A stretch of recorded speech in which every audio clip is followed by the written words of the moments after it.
they don't know what they're doing. So you have to be careful. It's a very tricky dance that you're doing when they're, like I said, they're still cognizant enough to do whatever they want, but their decisions aren't good.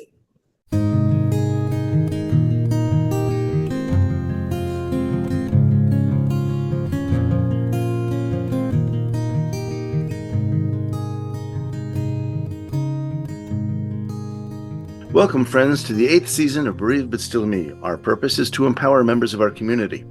I am Michael Lieben. I'm the father of 3 children, Idan, Sapir, and Liel. Liel, my youngest daughter, was born with a heart defect, and later she developed autism and epilepsy. Losing her at 15 is what has brought me here to be the host of this program. Our guest today is Karmon Hill. Karmon Hill's mother is living with dementia. Karmon's mother was an amazing, dedicated educator for 50 years in the Chicago area. She was one of the first teachers at her school district who helped to shape many of the career guidance programs. She also started an annual reunion for students to return to their elementary and middle school after 4 years in high school so they could share their future plans. This allowed for the school district to track their students and allow the school district to see where the students went later in life. Karmon Hill is a Toastmaster, and in the spring of 2024, she took part in the District 55 International Speech Contest, where she competed at the division level with her speech about finding hope and joy as a caregiver of someone with dementia. Her goal was to help spread awareness of what it's like to live with someone with dementia. She's here today to share her journey with us. Karmon, thank you so much for joining us on Bereaved But Still Me.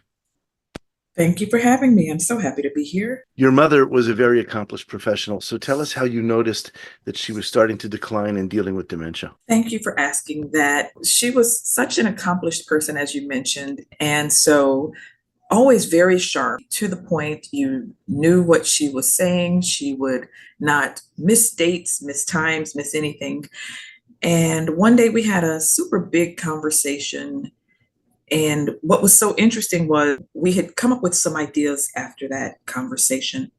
So then a few days later, I did my research and I went back to my mom and I said, okay, Mom, this is the piece that I need for you to do for this so-called project that we're doing. And interestingly enough, she said, what? Well, I can agree to that, but I'll just, I can go on and help anyway. That was my first sign. I knew instantly because my mom and I talked almost every day. So for her to not remember or realize that we had even had that conversation was very odd. So that was my first clue. That was in April of 2018. Well, that's tough. I think most of us have similar moments where we can notice things just beginning to fall away at the edges. Tell us about the experience of moving her from Chicago to Texas and how this affected your everyday life. We had a step in between. And that step in between was we moved her from Chicago to Colorado, where my sister was. And that was after multiple attempts because my mom had told us, I'm not going anywhere. So we moved her from Chicago to Colorado for a year. After that period, we realized that she really needed to be more contained than she was. And that was an unfortunate moment for me. And that took a lot for me to get used to. My sister, of course, had that year to understand and assess that this was a necessity. Yeah. For me, it took a little longer. But once we realized that was the case, then she stayed with my sister from 2020, like maybe November of 2020 up until 2021, December of 2021. So we moved her to Texas in January of 2022, and talk about an interesting new year. That's not how most people think they're going to start their new year, but that is in fact how we started our new year, moving her to Texas to a memory care facility. I want to point out that Texas is near you, right?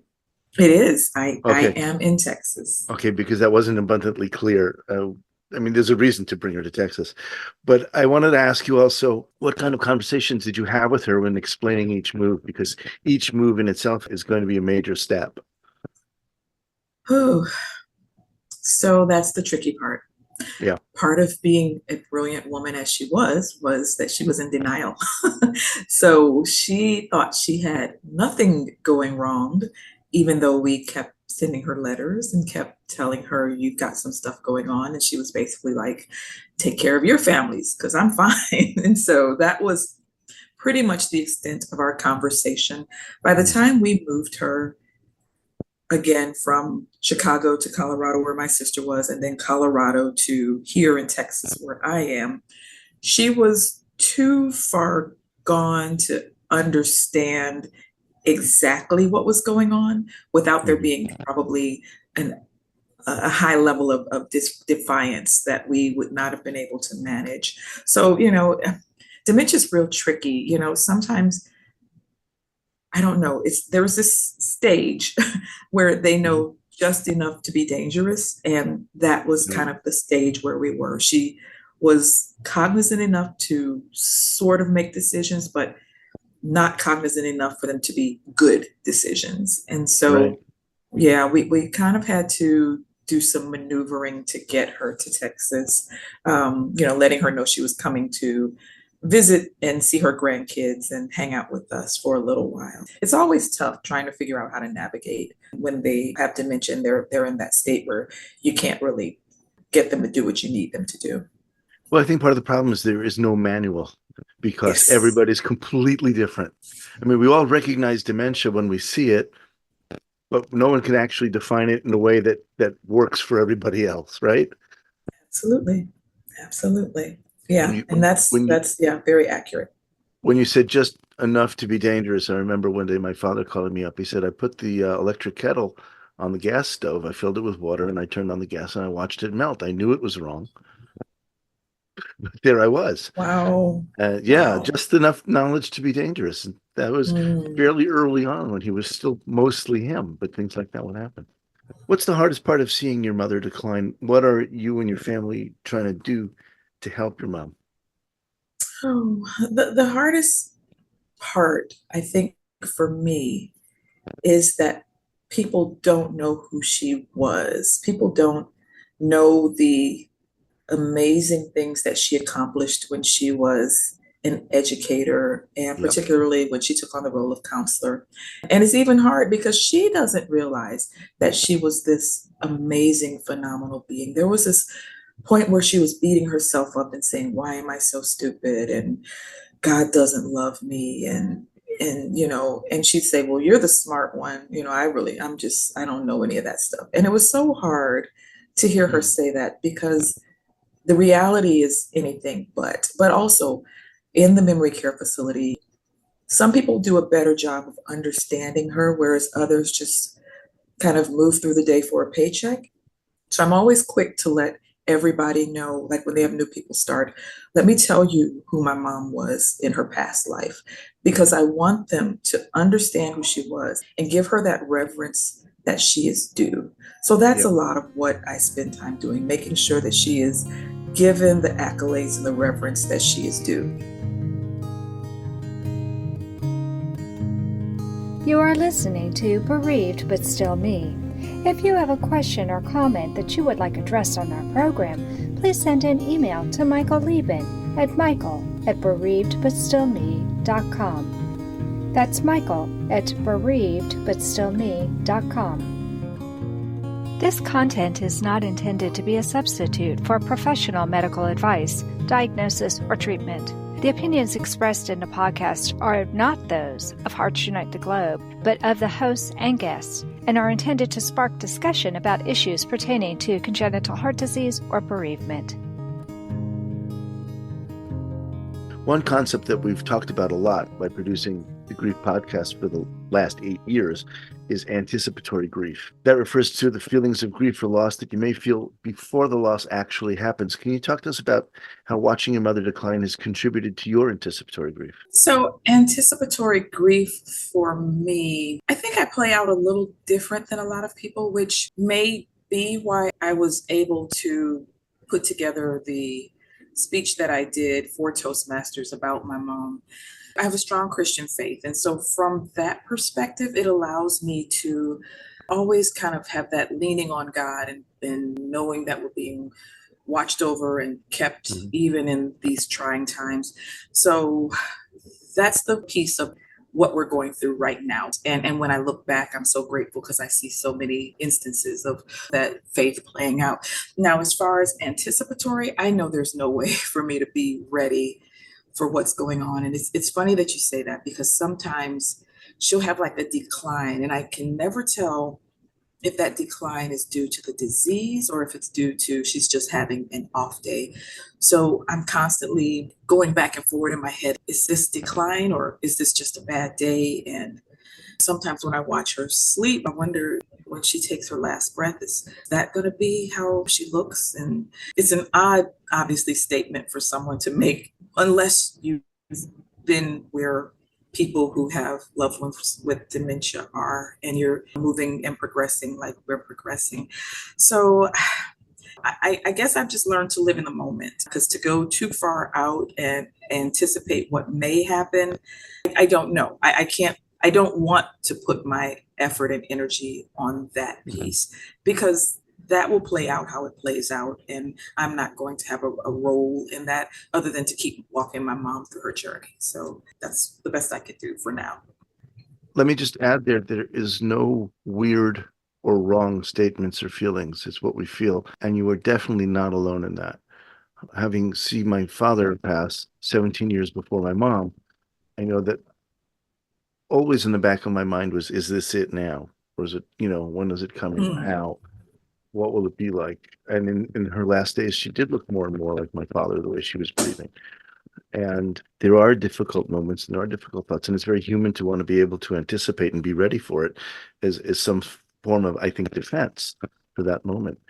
So that's always there. And since you mentioned a religious aspect, let me just comfort you with this, that in Judaism, somebody dies in their sleep, we think of that as the death of a righteous person. Oh, So, wow. That's beautiful. yeah, that it's a gift to go Exactly. comfortably and quietly without any pain. And so Absolutely. that may or may not help you, I hope.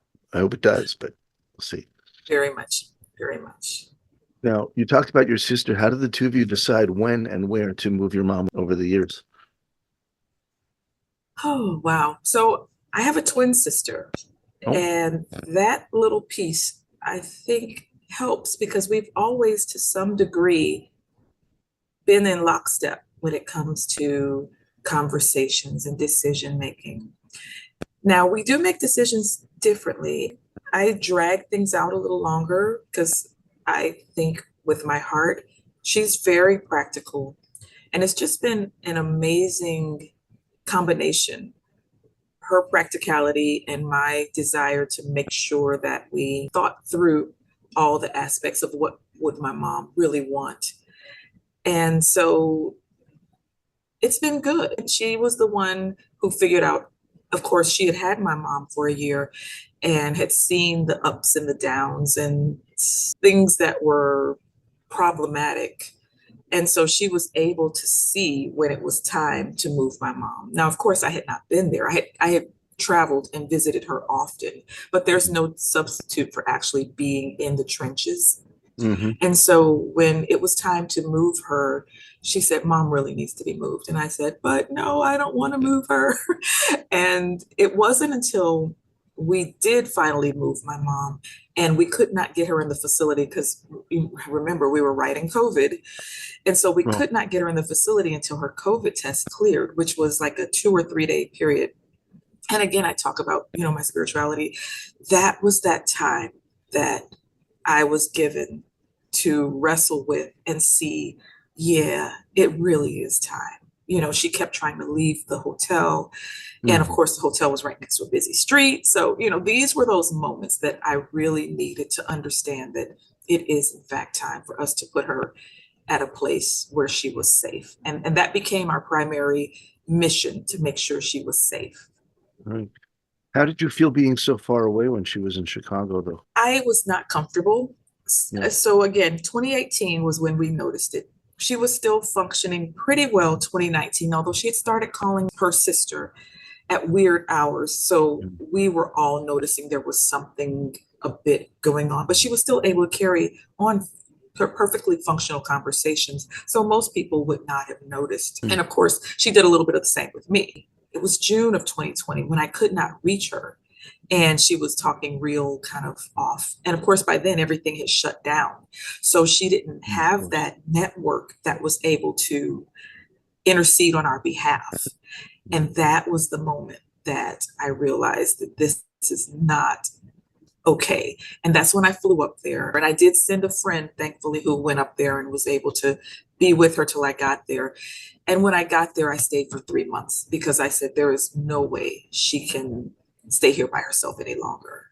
And so that was the moment of where, I guess the big whatever, whatever you want to call it, that was that big moment, that June 2020. It's hard to see someone you love decline mentally, especially when you're dealing with someone who's so intelligent. How did you and your sister cope with still loving her while she was losing her memory and maybe transforming into someone you didn't recognize? Oof, wow. You know, that was hard. Like when I go back to the house, there's almost a PTSD moment that was set in for me after the house was cleared in 2020 after she left. And I would go in 2021 and 2022 to kind of check in on her house and everything. And it was tough because you're right, she was not the same person. She was very, very suspicious of everybody. Conspiratorial is probably a better word to put it. Very mean. And she even threatened to harm me, and to hear these words coming out of somebody's mouth. Oh, and the reason she wanted to do that was because she tried to cook at 2 a.m. and I woke up to smoke all in the house. Oh. And it scared the heck out of me. So I ran downstairs thinking that the house is on fire. And she was in the kitchen. And I had already given her something to eat twice. She was forgetting that she was eating. So I had fed her at 8. I had fed her at 10. And at 2, she was saying that she was hungry. I was like, Mom, you're not hungry. And of course, I had already fallen asleep because I realized that she's up all night nowadays. So I needed to get in the bed before her. And so again, 2 o'clock, I wake up, house blazing with smoke. And I say to her, Mom, you cannot do this. And she said, well, then help me cook. I said, I'm not helping you cook. We're going to stop this. You're going to bed. I'm going to bed. And she said something very suggestive of wanting to harm me at that point.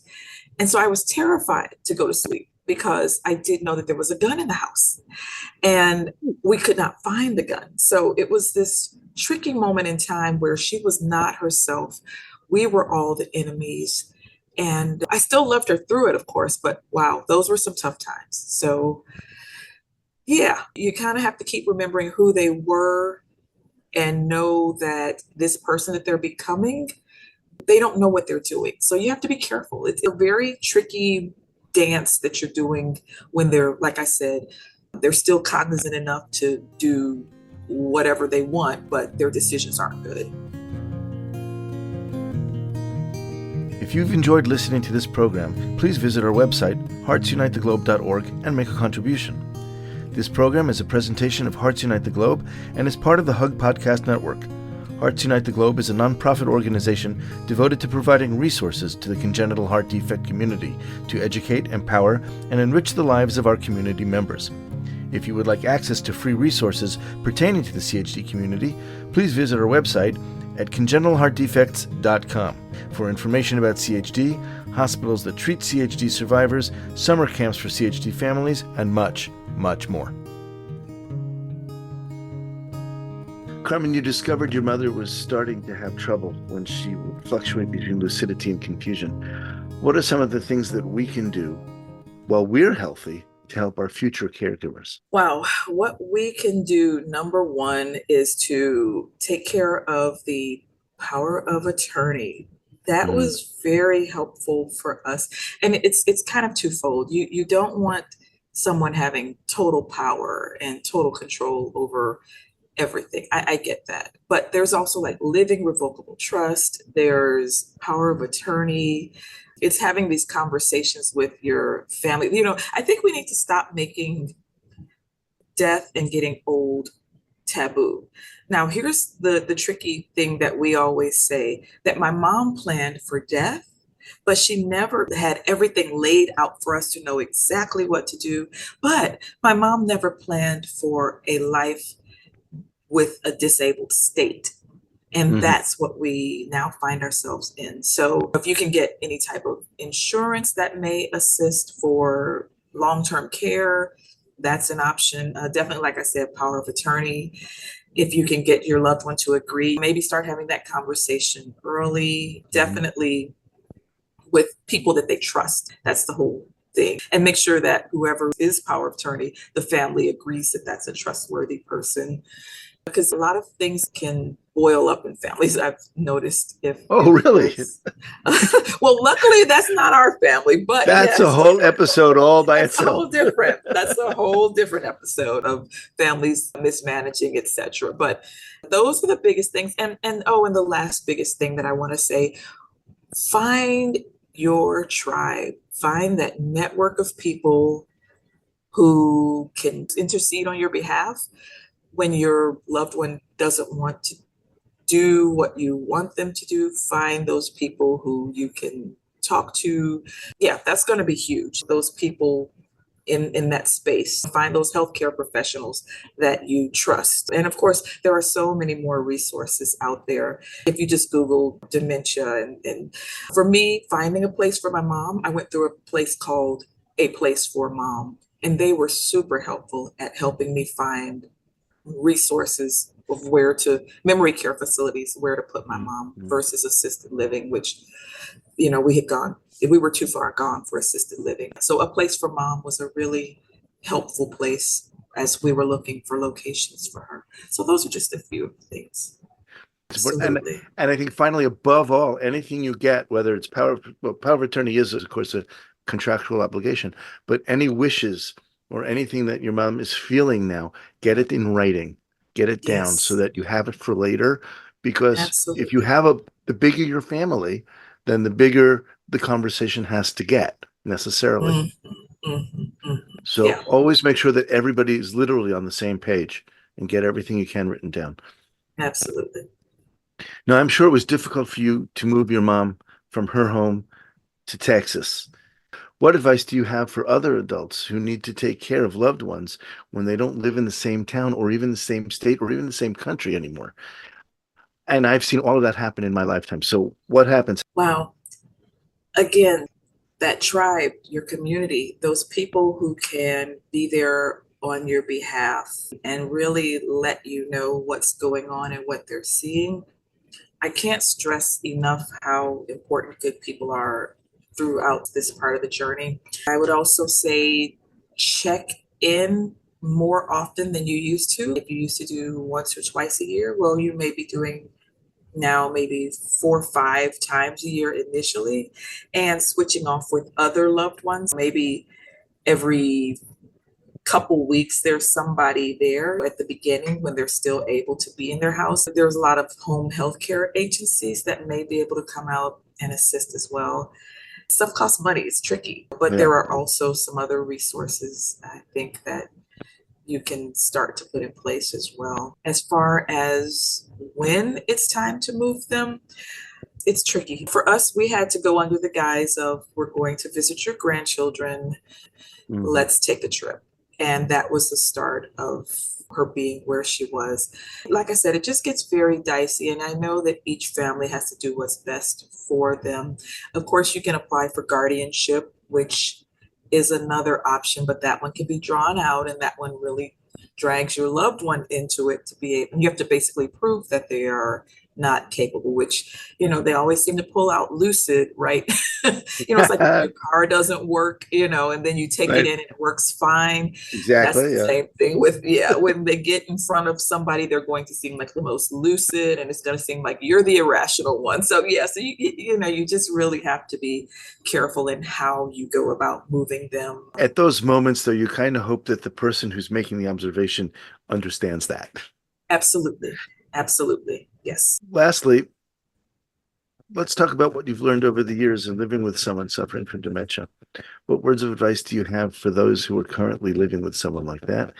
And as a follow-up, what's the most important thing caregivers need to know, or you wish that they would know, when caring for a loved one with dementia? Now, we talked about one already. I'll give you the answer. We talked about one already, is that you want them to know who they were before.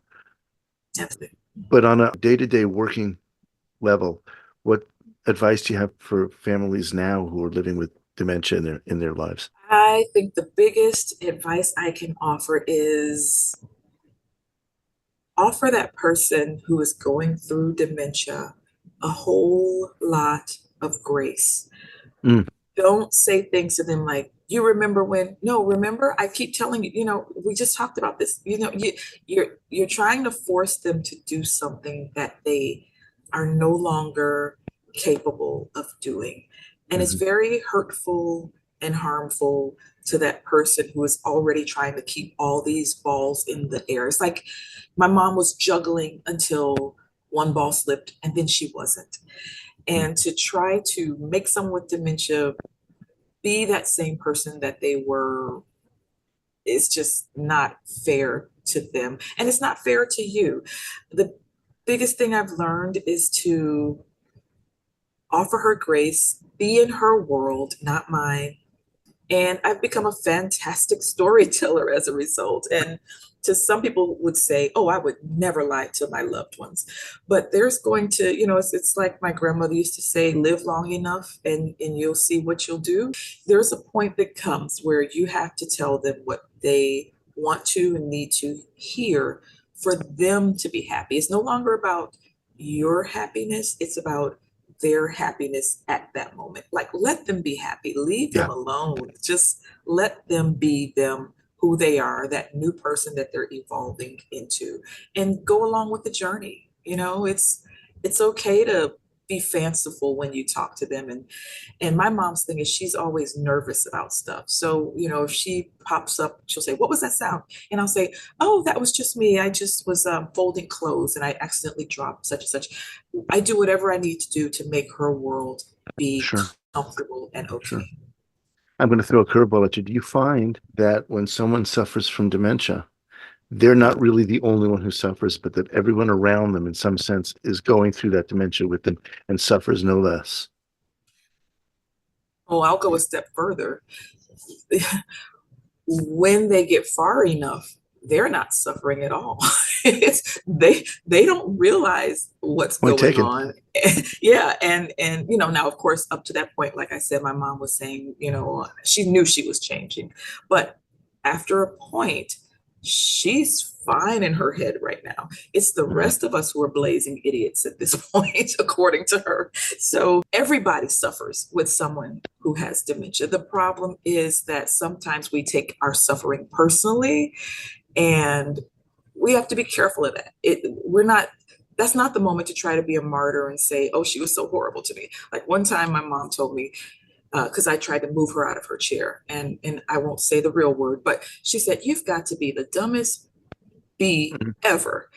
And oh, she said, in the world. And I said, Mom, in the whole world? Like there's nobody dumber, so you kind of have to understand that she's Yep. saying what she's saying because that's what she has left. So you can't take it personally. You have to move through. It's hard, but yes, everybody suffers, but the level to which we suffer depends on the level to which we can understand that they're not doing that intentionally to hurt us. It's just a different part of where they are. Karmon Hill, thank you so much for joining us on Bereaved But Still Me. Thank you so much for having me. This was wonderful. I think you must be one of the kindest people I've ever met. Such depth and willingness to suffer. I hope that the listeners are at least half as amazed by you as I am. Thank you That again. is so kind. Thank you so much. I've enjoyed getting to share this. Thank you for having me. That concludes this episode of Bereaved But Still Me. I'll be back next month at the beginning of the month with a new episode, but until then, please remember, moving forward is not moving away. Thank you for joining us. We hope you have felt supported in your grief journey. Bereaved But Still Me is a monthly podcast, and a new episode is released on the first Thursday of each month. You can hear our podcast anywhere you normally listen to podcasts at any time. Join us again next month for a brand new episode of Bereaved But Still Me.